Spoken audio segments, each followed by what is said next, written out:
하나님의 말씀은 잠언 9장 1절에서 18절입니다. 잠언 9장 1절.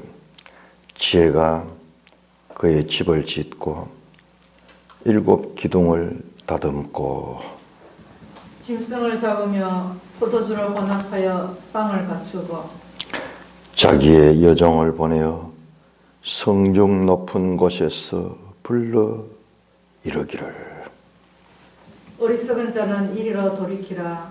또 지혜 없는 자에게 이르기를 너는 와서 내 식물을 먹으며 내 혼합한 포도주를 마시고 어리석음을 버리고 생명을 얻으라. 명철의 길을 행하라 하느니라. 거만한 자를 징계하는 자는 도리어 능욕을 받고 악인을 책망하는 자는 도리어 흠이 잡히느니라. 거만한 자를 책망하지 말라. 그가 너를 미워할까 두려우니라. 지혜 있는 자를 책망하라. 그가 너를 사랑하리라. 지혜 있는 자에게 교훈을 더하라. 그가 더욱 지혜로워질 것이요 어려운 사람을 가르치라. 그의 학식이 더하리라. 여호와를 경외하는 것이 지혜의 근본이요 거룩하신 자를 아는 것이 명철이니라. 나 지혜로 말미암아 너의 날이 많아질 것이요 너의 생명의 해가 너게 더하리라. 내가 만일 지혜로우면 그 지혜가 내게 유익할 것이나 내가 만일 거만하면 너 홀로 해를 당하리라. 미련한 여인이 떠들며 어리석어서 아무것도 알지 못하고 자기 집 문에 앉으며 성읍 높은 곳에 있는 자리에 앉았어. 자기의 길을 바로 가는 행인들을 불러 이르되 어리석은 자는 이리로 돌이키라. 또 지혜 없는 자에게 이르기를 도둑질한 물이 달고 몰래 먹는 떡이 맛이 있다 하는도다. 오직 그 어리석은 자는 죽은 자들이 거기 있는 것과 그의 객들이 소울 깊은 곳에 있는 것을 알지 못하느니라. 오 하나님 아버지, 우리를 살리시기 위하여 십자가에 달려 죽으실 뿐만 아니라 말씀을 통하여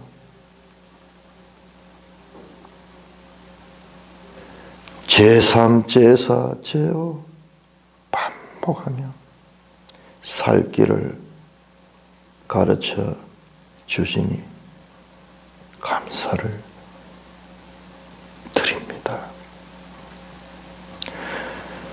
하나님의 사랑과 긍휼함과 자비하심이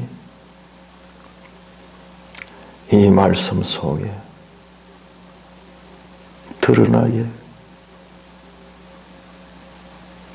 하시니 감사를 드립니다. 오 아버지 하나님, 우리에게 참 지혜를 주시고 살리시기 위하여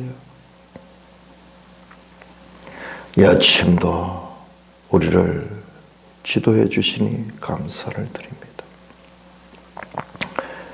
예수님 이름으로 감사하며 기도드리옵나이다. 아멘. 우리가 이 잠언 말씀을 묵상을 하면 할수록요 너무 귀한 거예요. 자 보세요.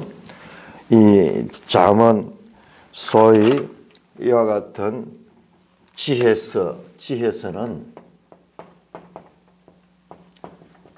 지혜서라고 말하기도 합니다. 뭐냐 그러면 이것은 생명을 살리는 생명이에요. 생명의 길로 우리를 이끕니다. 두 길이죠. 이 잠언이 계속 나온 게 데레크인데 사망의 길이 있고 우매 여인이 가리키는 길은 사망의 길입니다. 사망이 겉으로 보기는 좋더라도 그래서 많은 사람들이 이 길로 갑니다.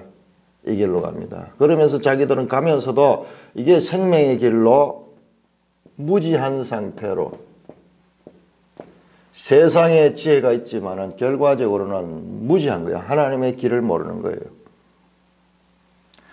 결국은 우리 신앙생활은 결국은요, 영생이 영생. 영생이 뭐냐? 하나님 나라의 다른 표현이에요. 하나님 나라의 다른 표현. 우리가 아무리 역사서를 많이 알고 아무리 선지자들을 많이 알더라도 이 지혜서를 통하여 이 생명길과 사망의 길, 역사서는 사례들이요, 수많은 사례들이 나열되어 나오지만은 이 지혜서는 그 각각의 사례들을 종합해 가지고 보편적인 그와 같은 길로 내는데, 이 지혜서는 시간과 공간을 초월해서 모든 시대, 모든 사람에게 적용되는 말씀이 지혜서랍니다. 소위 케투빔카는 성문서라고 우리가 번역하는데, 모세의 글들 토라와 그리고 선지자의 글들 네비임과 그리고 케투빔, 이 시가서를 포함해서 우리하고 조금 달라요. 여기 아가서, 엽시, 잠재나 5권의 이 시가서가 뿐만 아니라 룻기라든지 심지어는 역대상하도 여기에 들어가죠.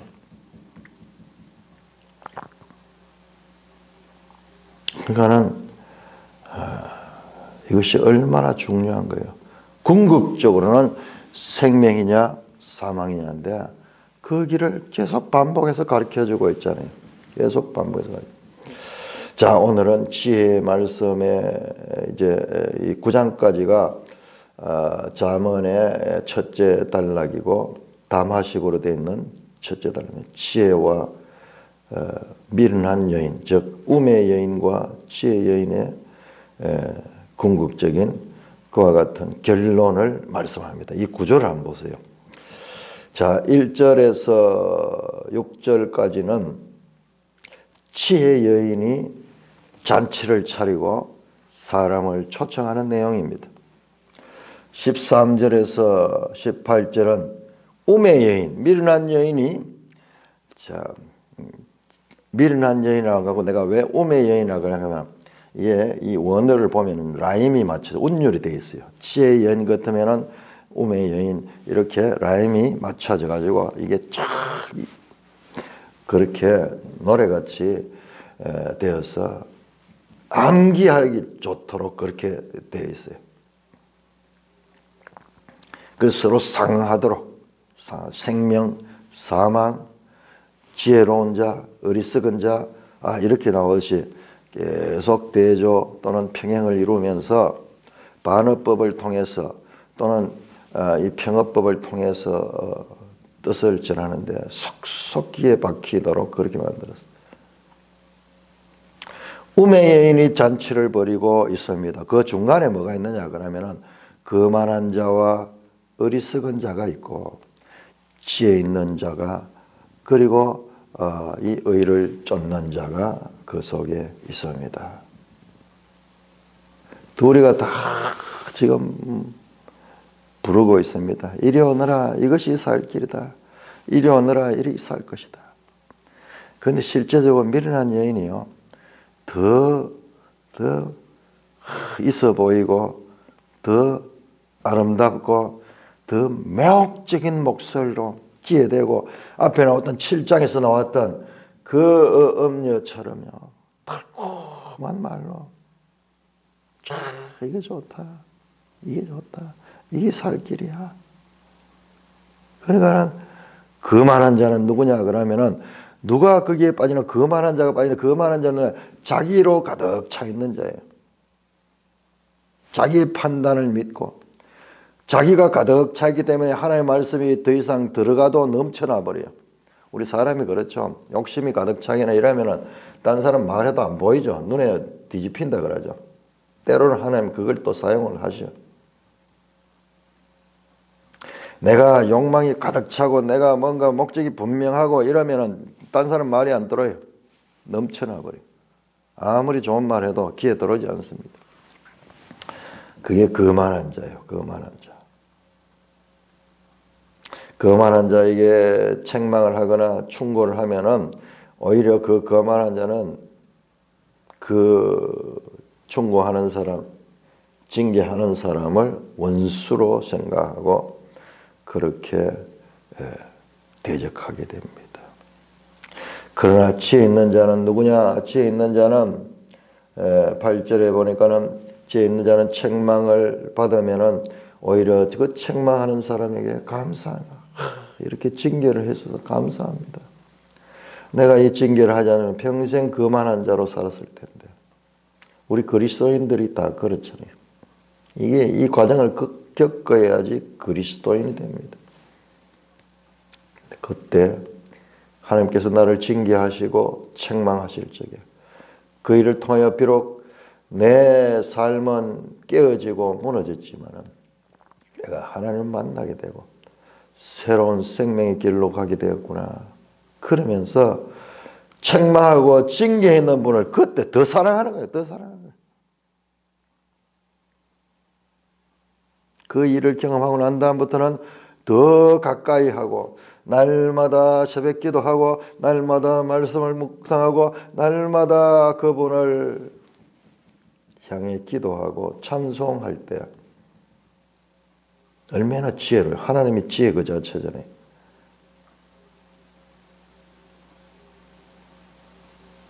지혜 있는 자에게 교훈을 다하라. 그는 더욱 지혜를 얻을 것이요 어려운 사람을 가르치라. 학식이 다하리라. 계속 배우고자 하는 거예요. 이런 징계를 당한 자는 정말 참 지혜로운 자는 항상 심령이 가난한 자가 되어서 그 속에 하나님 것으로 늘 채우기를 원하고 먹고 먹어도 부족하고 그 광대하고 넓은 하나님의 지혜를 추구하게 되는 겁니다. 우리 교회 참 대단하죠. 모일 때마다 하나님을 공부하잖아요. 모일 때마다 하나님을 찬송하고 질리지 않잖아요. 질리지 않잖아요.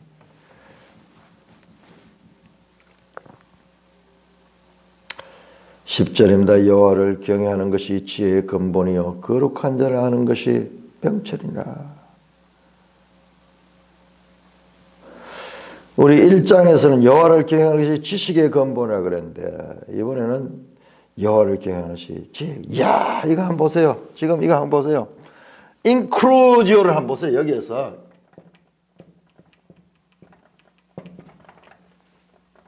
1장과 9장. 자, 이거를 모르면은, 이 구조 자체를 모르면은 1장과 9장이 서로 한 단락이잖아요. 9장 10장부터 다릅니다. 그래서 이 첫 시작에서 그 1장 처음과 이 9장에서 만나는 것이 뭐냐? 여호와를 경외함.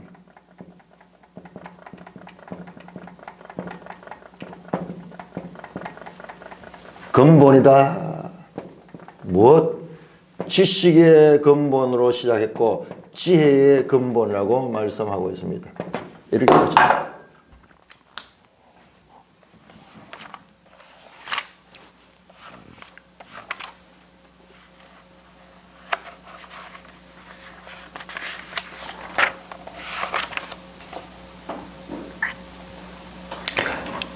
(1장)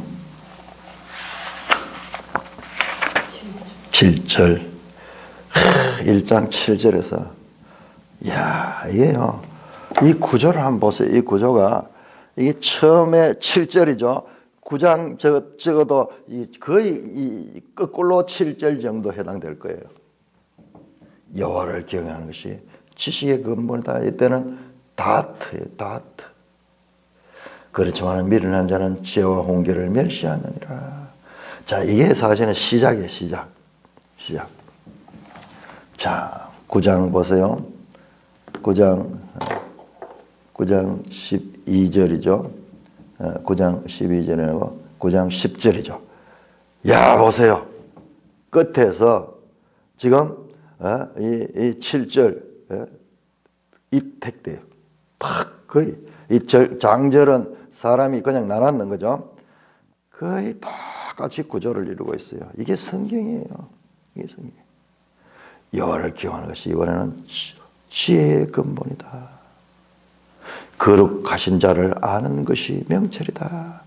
여호와를 경외하는 것, 거룩하신 자를 아는 것, 지혜의 근본이요 명철이다. 호크마. 앞에는 다 트고 끝까지 다 봐야 돼. 끝까지 다. 그래서 여호와를 경외하는 것이 모든 것의 근본이고, 그것이 무엇이냐? 하나님을 아는 것이다. 그는 어떻게 되냐? 나 지혜로 말미암아, 지혜가 이제 스스로 인격적으로 말합니다. 나 지혜로 말미암아 네 날이 많아질 것이요 네 생명의 해가 너게 더하리라. 장수할 것이라고 말합니다. 장수할 것이라. 이것은 영생의 예표예요. 잠언에서는 아직까지 영생에 대한 그것은 지금 나오지 아니한데, 이 장수함이 궁극적으로는 영원한 생명을 예표하는 것과 같은 것입니다. 네가 만일 지혜로우면 그 지혜가 네게 유익할 것이나 네가 만일 그만하면 너 홀로 해를 당하리라. 지혜로운 자는 지혜로 인하여 살 것이면, 그러나 그만한 자는 자기 생각만 가지고 사는 자죠. 지혜를 거부하는 자죠. 자기로 가득 찬 자죠. 그러니까 뭐냐? 성경에 가르치면 끝까지 자기를 부인해야 되는 거예요. 자기를 부인하고, 자기를 부인해야지 하나님의 말씀이 들어오는 거예요. 이 사망의 길은 결국 자기 긍정의 길이에요. 자기 긍정. 이건 자기 부인이에요. 자기를 부인하고 자신의 비참함에 대해서 절대적으로 인정하고, 그렇기 때문에 예수 그리스도 안에서 사는 것을 추구하는 자가 바로 자기를 부인한 자예요. 자기를 긍정하는, 자기의 비참함을 모르는 게, 인간의 비참함을 모르고 있으니까 결과적으로는 사망으로 이루고 있다. 이거 한번 보세요. 우리가 그냥 이렇게 내용을 봤지만 이 구조를 통해서 이래 보니까는 처음과 끝에 여호와를 경외하는 이걸 가지고 이렇게 인크루지오를 이루고 있는 거예요. 이런 것을 아는 것이 성경을 아는 거예요. 이런 것이 아는 것이 성경을 이제 제대로 알기 시작하는 거예요. 이게 보이려 그러면 성경을 많이 읽어야 되죠. 많이 읽고 연구를 해야 되죠.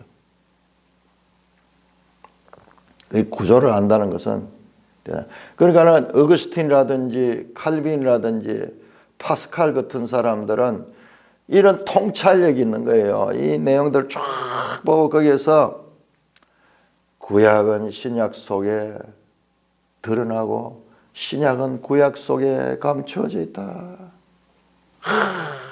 전체로 보니까는, 우리가 봤을 때는 조금 그런 게 있는 것 같기도 해요. 몇 개 구절들, 뭐 예를 들어서 베들레헴에서 탄생한다든지 뭐 그런 구절들만, 그런 구절들 몇 개를 가지고 이 성경이 내게 대하여 기록했다 예수님이 하는 것 같은데, 그게 아니에요. 그 이상이에요. 모든 성경이 다 그리스도를 향하고 있다. 그걸 반했는 거예요. 그걸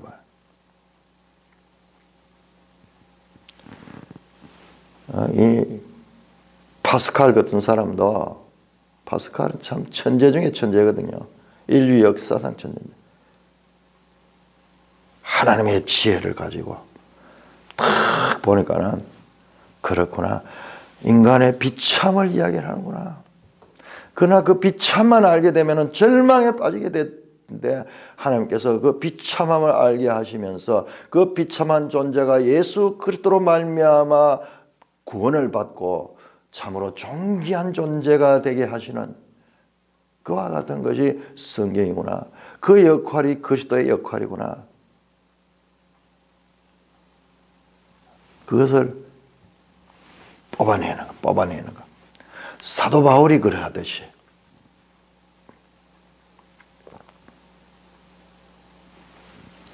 이런 구절을 갖습니다. 그러니까 이 사람의 길이에요. 엄리의 길은 사람의 길인데 사람이 듣기에 너무 매혹적이에요. 술을 한 잔 마셔봐. 감미로운 음악과 그 여인이요, 시로라기 아주 망사 같은 옷을 걸치고요, 부드러운 조명에다가 그 다음에 음악에다가 그렇게 하면서 향수를 뿌려가지고 냄새를 뿌리면서 참 마셔봐. 마셔. 기분이 좋아질 거야. 거기에 넘어가지 않을 사람이 세상에 어디 있겠어요? 있습니다. 누가 있습니까? 그리스 신화에 보면 오디세우스는 거기에 넘어가지 않아요. 왜? 그도 그 키르케 음녀의 유혹에 넘어갈 수밖에 없었는데 오는 도중에 그 음악 소리를 듣고 사람들이 다 배를 타고 항해하다가 음악 소리를 듣고 아름다운 풍경을 보고 다 그 섬에 다 정박하는 거예요. 그러면 다 돼지가 되는 거예요.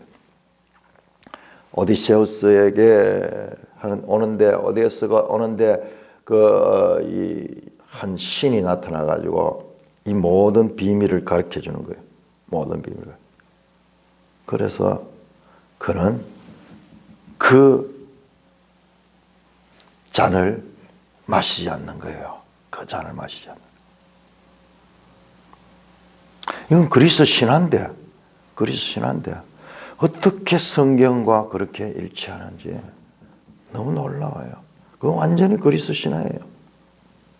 그런데 이 성경의 음료와 너무 달라요. 그러니까는 이게 뭐냐? 일반 은총을 통해서도 세상의 지혜자들도 지혜를 가지고 세상을 자세히 보면은 사람이 미혹당할 때 그렇게 미혹당하는 거예요.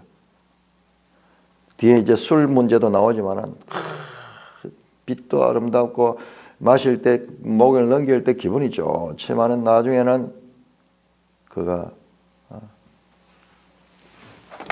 사망에 이르게 되는 것이고 돼지떼가 되어가지고 가는데 그렇게 나타나요. 자, 궁극적으로 9장에서 저는 좀 과감하게 설교를 하고자 합니다. 자, 1절입니다. 지혜가 그의 집을 짓는다. 이제 최종적으로요. 앞에서 나왔습니다. 지혜 여인이 누구냐? 교회를 가리키는 궁극적으로 교회예요. 지혜가 그의 집을 짓습니다. 하나님의 집을 짓습니다. 교회가 바로 하나님의 집이에요.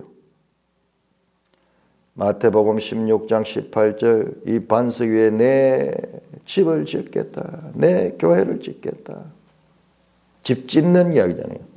반석 위에 지은 집과 모래 위에 지은 집이 있고 사도 바울도 고린도후서 3장에서 집 짓는 이야기는 건축자, 집 짓는 이야기. 고린도전서 3장이고 고린도전서 3장에서 집을 짓죠. 금으로 짓는 집, 은으로 짓는 집, 그리고 나무나 짚으로 짓는 집에 대해서 말하냐. 집은 교회를 가리킵니다. 7 기둥을 다듬는다. 7 기둥을 다듬는다 되어 있죠.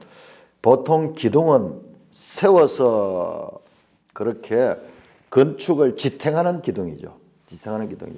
그런데 이것은 다듬는 기둥인 걸 보니까는 이것은 건축의 그 지지대로서의 기둥이 아닐 수가 있어요. 장식용 기둥이에요.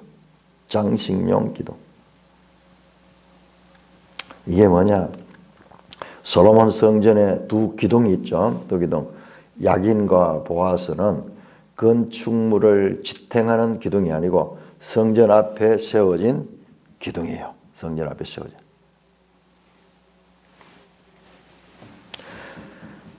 그 기둥을 7개를 다듬는다. 7개를 다듬는다.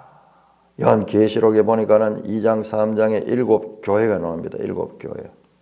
7 교회가 나옵니다. 그 7 교회에 빌라델비아 교회는 칭찬받는 교회입니다. 자, 우리 계시록 3장 12절 한번 볼까요? 요한계시록 3장, 이렇게 잠언은 요한계시록과 이어지고 있습니다. 요한계시록 궁극적인 그와 같은 것을 가리키니까는 잠언도 궁극적인 교회와 연관이 됩니다. 3장 12절 이기는 자는 내 하나님 성전에 기둥이 되게 하리니 그가 결코 다시 나가지 아니하리라.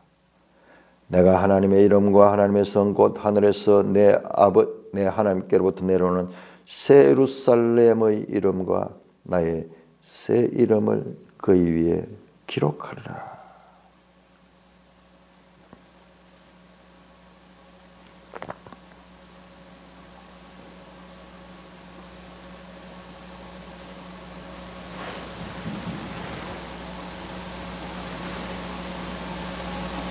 일곱 번 완전서죠.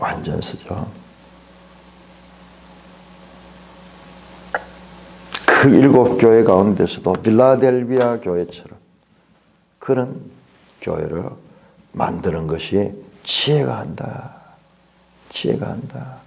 이 지혜가 우리가 좀 과정에서 이 연속성을 보면은 이게 지혜가 결과적으로 누구냐? 보혜사예요. 보혜사 성령님, 예수 그리스도고 그리스도께서 십자가에 죽으시고 부활하시고 성천하셔서 보좌 우편에서 보내신 분이 보혜사 성령이에요. 그리스도의 영이에요. 그러니까 1차 보혜사, 이걸 갖다 원보혜사죠. 원보혜사. 그 다음에 두 번째 보혜사, 이보혜사. 왜? 원보혜사가 보내신 분이에요.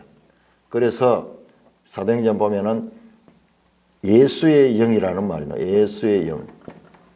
성령을 예수의 영이라고. 그리스도의 영 같은 말입니다. 그러면은 그리스도와 성령과 하나님이 우리 이 잠언에 보면은 아비와 지혜와 그 하나님이 서로 서로 연결이 되듯이 분리되지 않고 서로 아비가 됐다가 지혜가 됐다가 이렇게 하듯이 이 삼위일체 하나님의 관계도 마찬가지예요. 그 잠언에서 이걸 좀 훈련을 했어야 돼요. 훈련을 했으면은 이 삼위일체가 이해하는 게 어렵지 않은데, 요한복음도 이해하는 게 어렵지 않은데, 이게 소위 의미의 에스컬레이션이 계속 일어나는데, 그것은 하면 이 잠언에서도 그게 하나님의 속성이에요. 하나님의 속성. 2절입니다. 짐승을 잡으며 포도주를 혼합하여 상을 갖추고 자기의 여종을 보내어 성중 높은 곳에서 불러 이르기를. 자기의 여종을 보냈습니다. 이게 누구냐? 사도들. 교회잖아요. 교회. 땅끝까지 이르러 나의 증인이라. 내가 너희를 보내노니 너희는 가는 곳마다 제자를 삼고 세례를 베풀고 하나님의 교회를 세워라. 예수님의 마지막 소위 그레이트 커미션, 대위임 명령, 종들에게, 그 사도들에게 바로 이와 같은 위임을 했습니다. 마태복음에 또는 복음서에 주인이 잔치를 베푸는 이야기 많이 나오잖아요. 그게 바로 이걸 지금 나타내고 있는 거예요. 잔치를 베풀어서 사람들을 초대하는데 사람들이 오지 않는 거예요. 그래서 자기의 종들을 보내어 성중 높은 곳에서 불러 이르기를 어리석은 자는 이리로 돌이키라. 또 지혜 없는 자에게는 너는 와서 내 식물을 먹어라. 고린전서 1장 27절 29절에 보면은 처음에 이 초대받은 자들이 어떤 자들이냐 그러면 지혜 없는 자들이었어요. 세상에 어리석고 미련한 자를 택하여 하나님께서 그들로 교회를 세우기를 기뻐하셨습니다. 왜? 전적으로 하나님의 은혜로 되었다는 것을 알리시기 위하여 그렇습니다.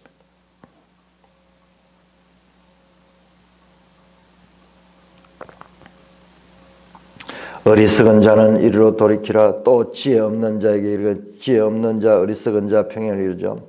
너는 와서 내 식물을 먹으며 내 혼합한 포도주를 마시라. 누구든지 목마르거든 내게로 와서 마시라. 명절 큰날 곧 끝날에 예수께서 서서 외쳐 이르시되, 지금 예수님이 이 잠언을 성취합니다. 요한복음 4장에서 사마리아 여인에게 내가 주는 물을 마시는 자마다 영생하리라. 이 물을 먹는 자는 곧 목마르겠지만 우물물을 먹는 자는 곧 먹으나 내가 주는 생수는 영원히 목마르지 아니할 것이며 너 속에서 생수가 솟아날 것이라. 요한복음 7장에서 말씀하셨죠. 계시록 22장 17절도 맞습니다. 누구든지 와서 마시라. 값없이 와서 마시라.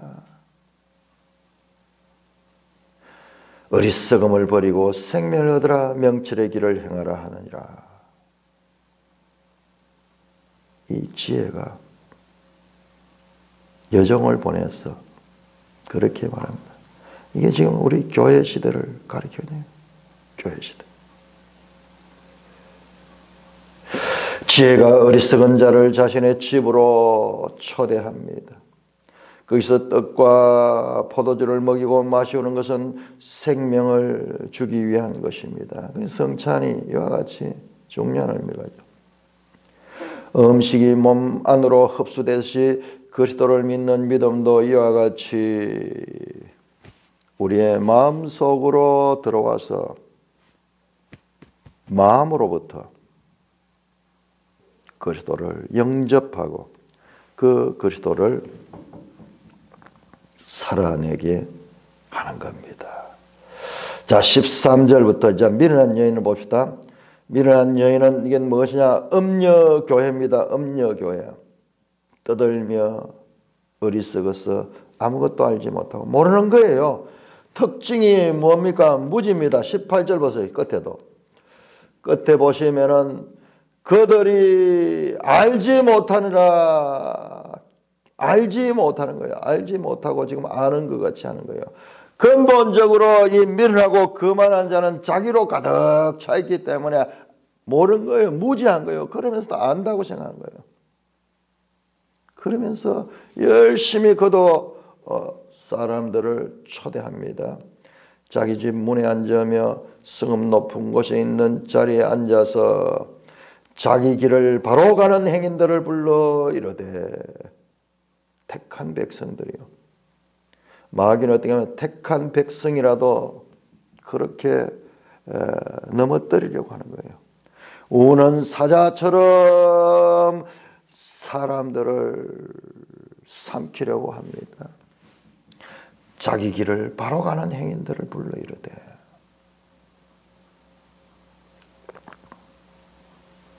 이리로 오너라. 어리석은 자는 이리로 돌이키라. 또 지혜 없는 자 이르기를 도둑질한 물이 달고 몰래 먹는 떡이 맛이 있다 한다. 이게 뭔지 아십니까? 도둑질한 물이 달고 몰래 먹는 떡이 맛이 있다. 이 지혜, 이 세상의 지혜의 근본은 사탄의 지혜인데, 이 사탄의 지혜는 근본적으로 도둑질한 거예요. 도둑질한 거. 속이는 자, 도둑질한 자, 모든 거짓의 아비가 바로 사탄입니다. 이게 더 좋은 거다. 이게 좋은 것이다. 이게 너희를 살게 할 것이야. 그러면서 세상의 철학자들, 세상의 사상가들, 칼막스 같은 사상가들 이 등장해가지고 만들어낸 지혜가 결과적으로 인류를 사망으로 때로 몰고 가고 있잖아요. 때로 몰고 가죠. 니체 같은 사상가들, 하나님은 죽었다, 신은 죽었다. 볼테르 같은 사상가들이 나와가지고 하나님이 어디 있어? 전부 인간의 이성이 있죠. 인간의 지혜를 부르짖으면서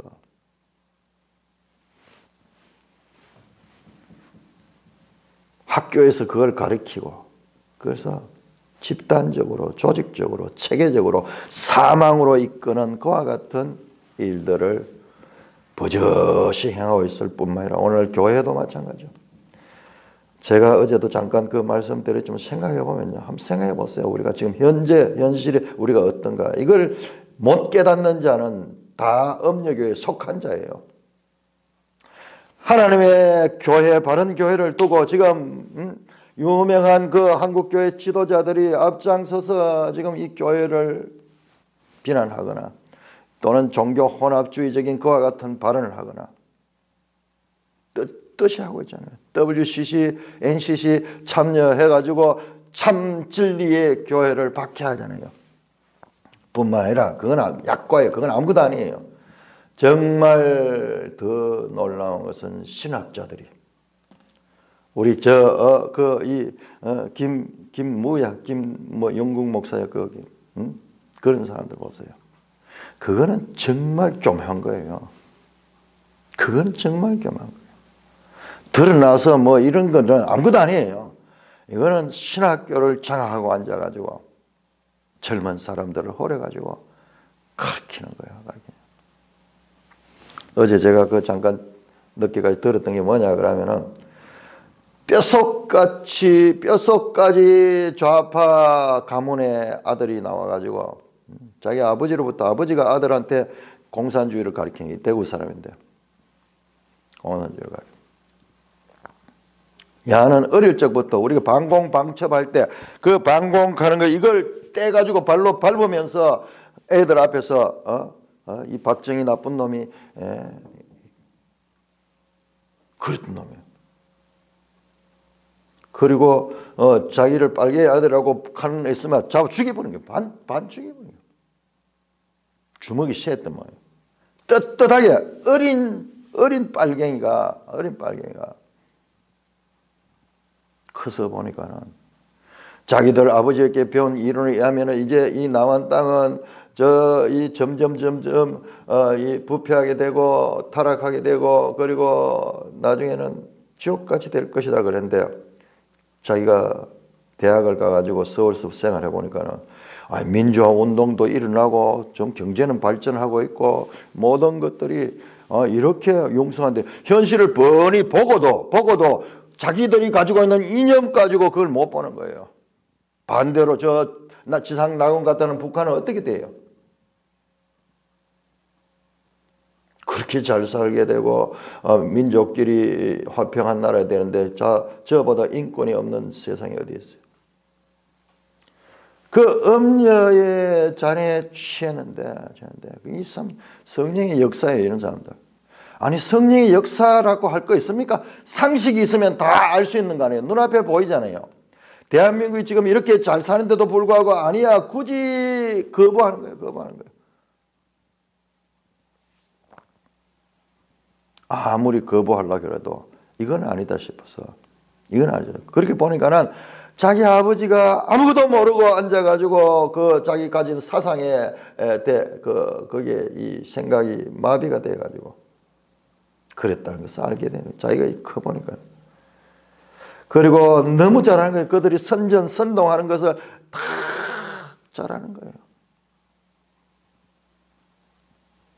광주 사태 일어날 때 이런 사람 빨개기 때문에 거기 가서 광주를 도우려고 갔던 사람이에요. 그런데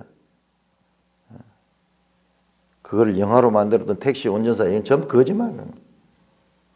밑에 그 운전사들이 모르고 그냥 차를 모르고 거기 갔다 가는 가서 보니까 광주 사태가 났다니 아니에요. 다 알고 있었다. 자기도 갈 때 알고서 거기 갔는데 그 뭐 방송에 계속 택시 기사들은 라디오를 늘 틀어놓으니까는 그걸 누구보다 정보가 빠르죠. 그러면서 참 어리석은 자. 눈에 뻔히 보고도 그것을 인정하지 못하는 사상에 그게 뭐냐? 이게 바로 사탄의 사상이에요. 사탄의 사상. 도둑질한 물이 달고 몰래 먹는 떡이 맛이 있다. 훔쳐 먹는 것이 맛이 있다. 그 말이겠죠. 오직 그 어리석은 자를 죽은 것들과 거기 있는 것과 그의 객들이 쏠에 깊은 곳에 있는 것을 알지 못하는 거예요. 알지 못하는 거예요. 무지한 거예요. 그런데 얼마나 이 사람들이 똑똑하다고 해요. 자기가 얼마나 똑똑하겠어요. 내가 어제 그 사람 이야기를 들으니까는 목소리가 말투가 우리 경상도 대구 사람 확실히 알겠더라고요. 유시민하고 소리가 똑같아. 목소리 또 유시민 목소리 같아. 이 억양이나 묘한 이게 있어요. 경상도 특히 대구는 대구대로 그 지역마다 신기하게도 그 억양이 있어. 유시민은 그 똑똑한 사람이 세상지혜죠. 똑똑한 거. 저 도울 같은 사람 저 세상지혜 가득 차 있어요. 그러면서 지난번에 그 조국이 부인이 그 컴퓨터 그걸 증거 없애려고 가져가는 걸 가지고 어떻게 생각하느냐. 그것이 가져가지고 뭐 검사들이 가져가지고 그걸 조작할까 싶어가지고 그걸 가져갔다고. 그런 식의 이야기를 하는. 그렇게까지도 하는 거예요. 자기 사상에, 자기 생각에 완전히 지배되어가지고 절대화 시키기 때문에 자기 생각을. 그러니까 그와 같은 일들을 그와 같은 넌센스가 일어나는 거예요. 그게 바로 이 세상의 지혜입니다. 세상의 지혜. 결과적으로는 뭐예요? 쏠의 깊은 곳에 죽은 자들이 있는 사망의 길로 가는 것이다. 오늘날 우리 교회 안에 한번 생각해 보세요. 그 드러난 유명한 인사들의 잘못된 것뿐만 아니라 드러나지 않는 이 목사들 때를 이뤄가지고 그래 우리 한국교회에 지금 영향력을 끼치면서 계속 이렇게 그 영적인 영향력을 확대합니다. 이 엄녀의 세력이 지금 엄녀의 세력이 90% 이상이에요. 다들 자기들 생각하기는 하나님의 교회 그리스도의 교회에 몸을 두고 있고 우리 교회는 온전한 교회라고 생각하지만은 실상 그거 아니에요. 실상 그거 아니에요. 엄녀의 이 혼합된 거 세상 지혜 교회라는 이름 속에 그런 것들이 들어와가지고 하나님의 말씀보다는 그런 것들이 더 중시되는 거. 그 분별을 못해요. 누가 분별할 수 있냐?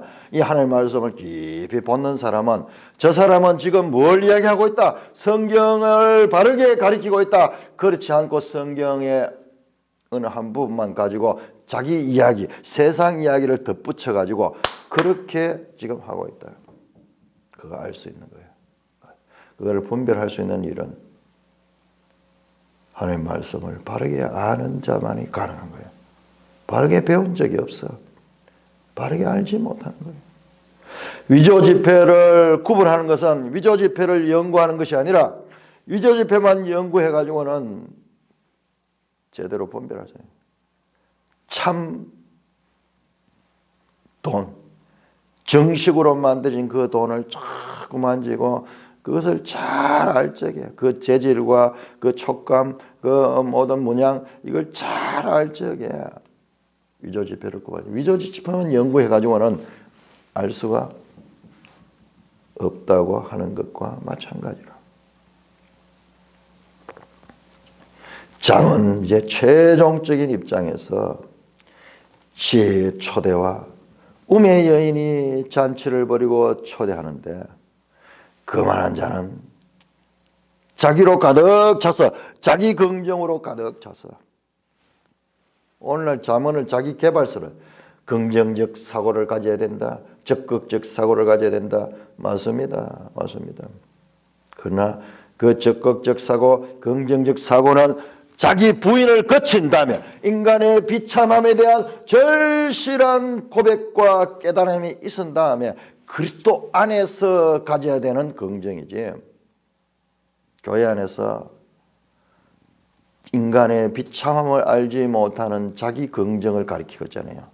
대표적인 게 저 순복음교회 조영기 목사 가르침 보세요. 꿈을 꾸고 이상을 꾸고 그렇게 하면서 잘 될 것이다, 승화할 것이다, 나는 할 수 있다, 이것을 되뇌이면서 마음속으로 적극적인 사고 가지면은 그 사고하는 것대로 이루어질 줄로 믿습니다. 그러면서 그렇게 사람들을 이끌고, 그거 벌써 성경 가르치고 있는가? 성경 한두 절, 네 영혼이 잘된 것 같이 네가 범사에 잘되고 네가 복이 받기를 원하노라, 성경 한두 절 인용하고는 그 다음에는 마음을 붕 띄워놓고 세상의 소리를 마구 퍼부으면 마구, 성경을 알지 못한 사람은 그게 다 성경 말씀인 줄 알고 그렇게 성경도 부분적으로 발췌해가지고 그런 내용만 발췌해가지고 그렇게 하니까는 사람들이 인산인해를 이루고 결과적으로는 그대로 머물러 있는 자는 사망의 길로 가는 것이요, 평생을 착각하면서 지혜의 집, 지혜의 7 기도, 이것이 잠언 첫째 단락의 최종적인 목표를 이루고 있습니다. 너는 와서 내 식물을 먹어 내 혼합한 포도주를 마시고 어리석음을 버리고 생명과 명철의 길을 행하라. 하나님의 말씀이 제대로 깨달아지면은 이제 세상 지혜가 얼마나 어리석은 것을 알게 됩니다. 잠언 첫째 단락을 마치면서 궁극적으로 이 가르침이 교회를 향하고 있다는 것을 아는 것은 참 지혜를 가진 자들의 깨달음입니다. 찬송가 375장입니다.